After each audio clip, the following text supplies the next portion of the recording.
बिस्मिल्लाहिर्रहमानिर्रहीम। अस्सलाम वालेकुम। मुअज़्ज़ज़ ख़वातीनो हज़रात, एक बादशाह किसी तवाइफ पर आशिक हो गया और उससे शादी कर ली। तवाइफ बहुत खूबसूरत थी। बादशाह की ये कोशिश थी कि ये गलत काम छोड़कर उसने नेकी की है, मगर जो जो दिन गुजरता गया वो बीमार होती गई। उसके खूबसूरत गुलाब जैसे गाल पीले पड़ने लगे। बादशाह ने पूरे मुल्क से तबीब मंगवाए और उन्होंने अपना सारा हुनर आजमा लिया, कोई दवा ना छोड़ी, मगर वो दिन ब दिन बीमार होती गई। बादशाह को समझ नहीं आ रही थी कि दुनिया की हर नेमत उसको मयसर है, मगर ये बीमार होती जाती है। ये बात पूरे मुल्क में फैल गई।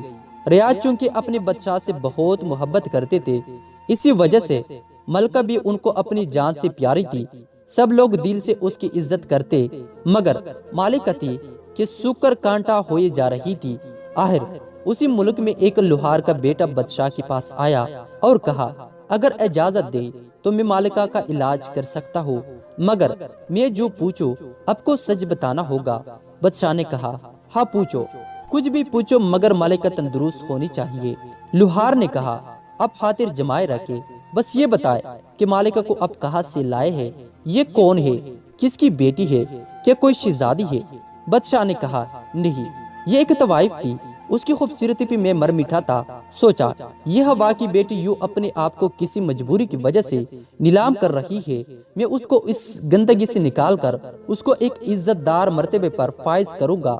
इसीलिए उससे शादी की, दुनिया की हर आसाइश दी, मगर पता नहीं किसकी नजर लग गई है कि ये बीमार से बीमार होती जा रही है। लुहार ने कहा, अगर जान की अमान पाओ तो उसका इलाज है मेरे पास। बादशाह ने कहा, कुछ भी करो मगर उसकी जान बचा लो। लुहार ने कहा, उसे दोबारा उसी बाजार में छोड़ आए जहाँ से आई है।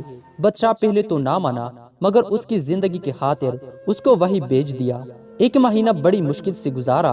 बादशाह वहाँ गया तो देखकर हैरान हो गया कि मालिका ना सिर्फ तंदुरुस्त हो चुकी थी, बल्कि उसका तमाम शबाब पहले की तरह वापस आ चुका था। वही लोहार उसके ऊपर फेंके जाने वाले पैसे चुन रहा था।